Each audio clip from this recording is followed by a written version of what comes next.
Okay. What did we learn in the last lesson? For your benefit, I'll recapture the lesson. We spent about 2 minutes. Okay. In the last lesson, what we try to understand is what we see is not what it is. A lot of people are thinking that practicing meditation or vipassana, you will see the thing as it is. Scientifically and under the root of the Buddha teaching, is untrue. What we see is not what we see. What we see is not what it is. We may see the things differently from the morning or afternoon or evening, depending on the time frame, depending on circumstances, and depending on our mood. If we're happy, we see things differently. If we're sad, we see things differently. So there's no certainty about what we see.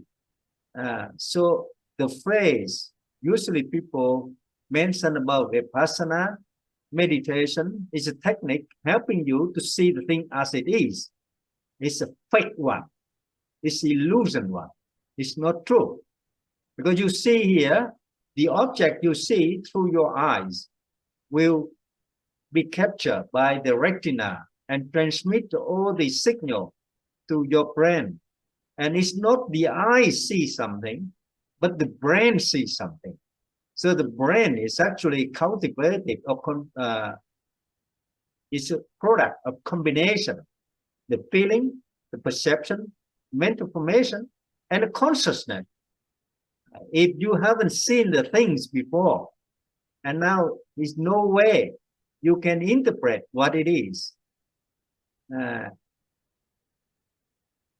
Likewise, if you haven't heard the language before, you never understand what people talk about. Suppose you are English-speaking people, and somebody speaks to you in French, and you just cannot understand what it is, because there's no conscious recognition or recollection of the French language in your brain at all. You haven't been trained to understand the French language. So what we see tend to be interpreted by our brain and our circumstances, our mood, our characters, our culture, our education. The educational people see things differently from the normal people or the street people. Men see things differently. Females see things differently. Even the same objects, you see. Give you one example. You see the object here. They talk about the ice cream. The ice cream. The ice cream is just an ice cream. But men see it differently. Females see it differently. And the children see it differently. You ask the children, they will tell you ice cream is beautiful. Sometimes they say, my ice cream is better than my mom. My mom's not as beautiful as ice cream. So they compare between the mom, the mother, and the ice cream. So it's all dictated by the 5 algorithms. The Buddha said, all these things tend to be interpreted according to our fixation or paradigm, which is something in our mind, in our consciousness. And our consciousness, how it contributed, how it make up.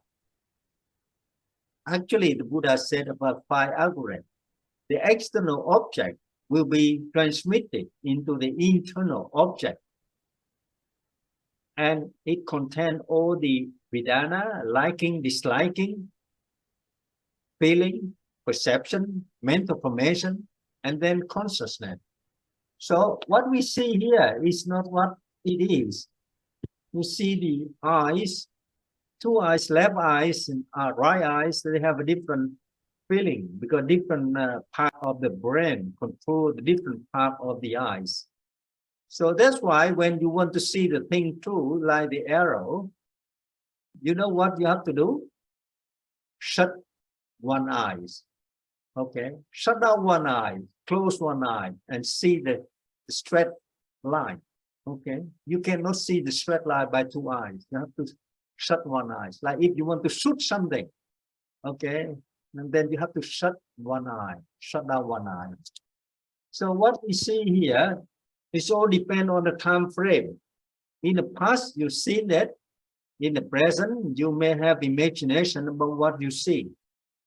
Be careful in this lesson, because this lesson will build a foundation for what you see in reality or in meditation. Sometimes in meditation, you think you are enlightened. You see something magically, but it's all affected by your brain, you see, by the brain activity. So the question today, we are going to deal. We have 4 questions. Okay. The first question is the blind man can see. Can the blind man see? Can he see something? Yes, he see by his imagination. You see here, all these things. It's not the eye to see something, but the brain to see something. So the blind man obviously sees something by his imagination, by his consciousness, maybe in the past life, maybe in the present life, by touching, by hearing. All the touching, hearing is a part of the feeling, the Vedana. And Vedana constitute a part of the consciousness, Vijnana. So everything mixed up together, 5 aggregate come together to play. It's not the eye can see something, but also the ear can see something, because it's a part of the 5 aggregate. The Vedana is just the way you feel. The blind man, of course, he can feel by mother, father, sister, wife, children. Don't tell me that the wife cannot feel about the mother and father. When he hears some voice, of course, he immediately distinguishes this my mother, my father. No mistake. The blind man can see. Like when you close your eye, you see the reality. You close one of your eyes, you can see straight line. So when the blind man, he closed his eye, actually, like we are going to the dark, in a room, in the dark, and then without light. Can you see it? You go into the dark room without light, you cannot see anything. So similarly, you can make a comparison between when you go into the dark room without light at the night time, you are actually the blind man, because you cannot see anything. But don't tell me that you don't know which corner is in your room, or the bed in your room. Even you close your eye, you still can imagine the table, the toilet, and somewhere is the wardrobe, and somewhere is the bedroom. You know the position of everything in your room, even if you close your eyes. So a blind man can see, because the eyes is not function as the window to see something. Okay, the whole thing here is about 5 aggregate. Second topic, second question we want to ask ourselves: can the dead man see? Can the dead man see? Can anybody tell me? Nobody can tell me, because you haven't been dead yet. You're still alive. So there's no answer. So somebody say dead man cannot see, it's fake one.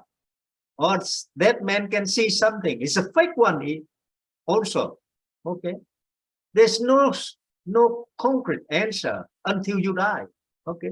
Until you die, you actually experience what you can see. but you're telling something which never exists. That's meant by illusion. Now, the third question we are going to ask ourselves, a live man can see. Can you see something? You believe that you see something? I show you already here. You see, it's not the eye to see, but the brain to see. And depending on circumstances here, the time frame, you see something in the past, and now you see something similar in the present. Your mind, your brain immediately compare between the past and the present. In the past, you may be cheated by a lady, and now suddenly you see that lady. You have the bad feeling about her immediately. Immediately, you distrust her, even though she's innocent now, she's good now. You remember the story Angulimala in the Sutra? He killed 999 people, but when he followed the Buddha, he became the good Arahant. You see? So, what you see in the past maybe dictate the way you interpret the present circumstances, the object. Okay? So it's all about the time frame, the past and present go concurrently. So the next question we are going to ask, let's central issue here. We are practicing meditation. No matter samatha, samadhi, or the vipassana, it doesn't matter. Some people say, I sit down for 6 years and he meditates, and now he see all the light coming in. He see the Buddha, he see all the angels. The question is it true? The image reflecting in his mind is true image or just illusion? Illusionary. Okay? Because you see here, you force yourself to interpret the object. And when you interpret the objects according to your character, your circumstances, your education, your brain will have the consciousness, okay? A particular consciousness, vijnana. And that vijnana force you to see the thing the way you prefer, not the way it is. So what you see is not what it is. It's not what the object is. No matter whatever you want to do, you meditate, you become the master in the meditation. It doesn't matter. It still come up with the illusion. Because the brain will dictate the way you feel. And the way you feel will dictate the way you interpret what you see. You see a lady in the morning, you see a lady in the afternoon, you see the same lady in the evening, but you may have a different feeling about her, different interpretation about her. So what's wrong? There's something wrong here. You didn't know what you want to see. And you think you know what you want to see. That's the problem of the meditation. A meditation or a seeker of the truth, usually after long times of meditation, maybe 6 years, 10 years, and suddenly he proclaimed that I saw something, I saw Buddha, I saw all the light. The question is, all the image, it's just the activity of the brain activity. It's not true, okay? You force yourself, you force your brain to behave in that way. So you actually force your brain here, okay? You force your brain to interpret what you see according to your culture, your education. We call the fixation or the paradigm. The fixation of mind, the fixation of idea, the fixation of the characters. And then you cannot change it. That's why in the Four Noble Truths, Buddha said, releasing the attachment of 5 algorithms. You have to release it, otherwise you will suffer. Dukkha. Dukkha is attachment to the five aggregate. And the five aggregate in each person is different. So you may be, we see ice cream, but you interpret ice cream in a different way than a child, a little child, you know, maybe 5 years old, and she loves ice cream. She saw ice cream, she cry out, but you say, no, it's too cold. You don't want ice cream. So what's wrong with you? What's wrong with her? No, nothing wrong. The object is still ice cream, but you interpret it according to your feeling, your perception, the mental formation, and your consciousness. So what we see here in meditation, something coming up, and you, if you are not well trained, you may feel that, okay, you have attained some level or some higher level. It's wrong, it's illusion. And some people may say, okay, I see the light. The light is actually the brain activity, okay? The brain activity here. Okay, everything is brain activity. So it including the past and the present. What you see contain all the past image, past feeling about the object. So the time frame continuously from the past to present, attribute to the present picture, present feeling, present conception. So in meditation, be careful when you sit down for meditation, and then suddenly you see the some people, they use the terminology nimitta. Okay, nimitta is not the magic one. It's not the signal that you attain some level of calmness. It's only activity of the brain, because you force yourself to sit quietly. You force yourself to follow your breath. You force yourself to drop out all the brain activity, the feeling. When you see sensational feeling in your body, you try to get rid of it. You try to let it go. The more you try to let it go, the worse you are engaging in the illusion. Any force you try will make you illusionary. So only the better way, relaxing. Okay, let it flow like the river. Just let it flow. Okay, breathing in. I know I'm breathing in. Okay, in the next few lessons we will study more in depth why this one is very important. Why somebody, they follow 20 years and suddenly they could not get anything, they disappointed, and they don't want to meditate anymore. So you have to know, don't force yourself. Okay, meditation is the way of life. 24 hours, not just sitting down for meditate and imagine you get nimitta or you get the light, you see the Buddha, you see the tunnel with all the lights. It's just imagination, because you heard people talk about their story. So once it bring in your consciousness. So it's just about relaxing. Okay, meditation is about the bhavana, is about the way of life. 24 hours a day, we sleep, we talk, we eat.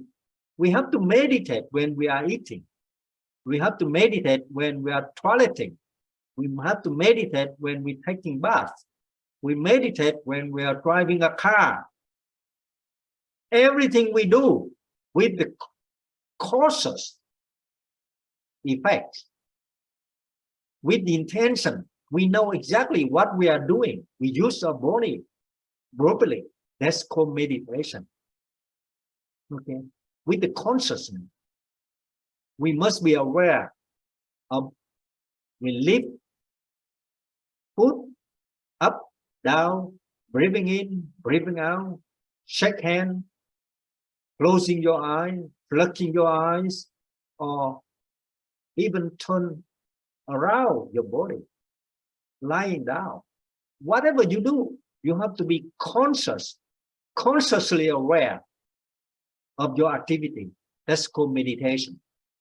Meditation is not just sitting there and waiting and force yourself through painful process in the view that in the future you can see nimitta or see the Buddha. It's wrong. It's wrong. Live harmoniously with all the environment, with all the activity, and relaxing. Okay, I think that's enough for today. And I encourage you, after this lesson, you try about half an hour, meditate. If you see your breath coming in, coming out, and next lesson you will tell me whether you can observe your breath in every moment, standing, sitting, talking, eating, or you just focus on what you do. You forget to focus on the breath, on the breathing in activity. Listen carefully. The Buddha didn't talk about the breath. The Buddha talked about the breathing activity. Breathing activity is actually the process of recognition. Okay, the mind always following the breath in and out, in and out. But that activity, breathing in, breathing out, is not about the air. It's about the activity of the air, the flowing in, flowing out. Okay, and if you keep continuously aware of what you are doing, you are raising your consciousness up to upper level. You are aware, aware, aware, aware. That's very important. First step, you have to be aware of whatever you do. Sitting, talking, seeing, eating, toileting. Everything. You use your body. You have to be aware. Number one, why you do it that way? Number two, what is the consequence of what you are doing? Two things you have to be aware. Why you do it? You have to ask yourself, why I'm doing that way?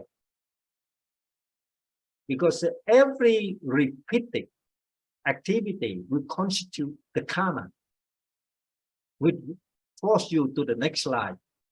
The second one is very important, is the cause and consequence. You have to know the consequence. If you're swearing in someone, of course somebody will beat you. The consequence, somebody will hate you. You have to know the consequence. And if you say some nice, lovely verbiage to somebody, and they will love you, you know the consequence. Okay, you put your hand in a fire, you know the consequence is burn and you get pain. You have to know what you are doing. So first thing, aware of what you do, you ask yourself, why I'm doing it? Is there any optional or a different way to do it? Second, the consequence of what I'm doing is tolerable, is worth the price to do it. Okay. So from now until next day, you tell me, can you observe 24 hours a day of your daily activity? You use your body. That is a meditation. Aware, aware, aware. Always aware, aware, aware of what I'm doing, why I'm doing it, and the consequence of what I'm doing. I think that's enough for today. Thank you very much. And try to practice meditation after this lesson. You spend, don't do it long time. Okay, just 30 minutes. Sit down quietly and contemplate on your breath, breathing in, the activity of breathing in, breathing out, not the air, not the nose, but the activity. when the air coming in, flowing in short or long, strong or weak, you have to follow it. All the activity is my observation, is a brain observation, is a cognitive development. Okay. Cognitive development leading to the wisdom.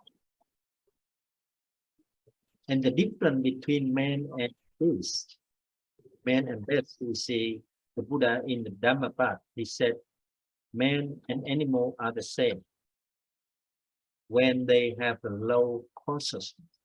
If you're acting with the low consciousness, we are acting like animals. That's very simple. Okay. So we have to lift ourselves up to the level of man, not animal. Okay. We are aware of what we are doing.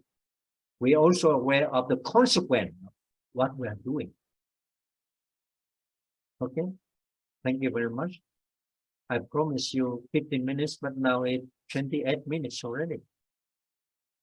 So you have to pay double price.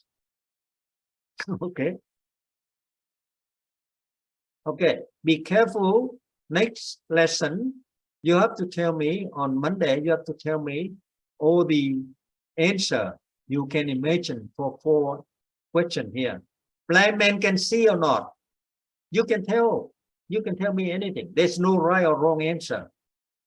But I want to know what you're feeling, what you're understanding, so I can guide you to the practical, more effective experience, more effective meditation technique. The second, dead man can see or dead man cannot see. What you believe. And I tell you the truth, okay? I have done, in the last 20 years, I have done the research for more than 20,000 people who die, and after 4 hours or sometimes 8 hours, they resurrected. They tell me old story, where they go, what they see, okay, after death, and they resurrected. It's just amazing, all the same. But is it true or is it something? And the third question is, a live man can see or cannot see? As you see the truth, or you see the consciousness, you see by your consciousness, by your liking or disliking. And the fourth one, when you meditate, sometimes you see flexibility, sometimes you see relaxing, sometimes you see the side, nimitta. Is it truth or is it the fake? A lot of people claim you need to see nimitta because it's a signal of your calmness, the higher level of the normal one. I said, from my experience, it's wrong. You don't need to see nimitta. You still can attain arahant. Okay. Arahant, you have to go through 8 noble pathway. Okay. There's no other way. Okay, thank you very much. Try to practice meditation, just breathing in, breathing out, breathing in, breathing out. Okay. And follow, not to follow the air, but follow the activity. If you miss something, you say, I'm missing. Okay.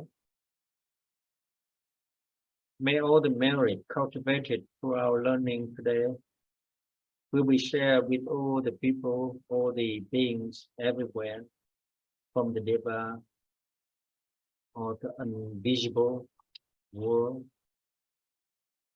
Hope everybody will enjoy happiness and understanding the truth.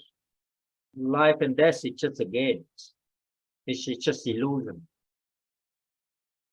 To be suffered because of the death. Death is inevitable. It's a fact of life. May all be blessing richly. May all be happy. Sadhu, sadhu, sadhu.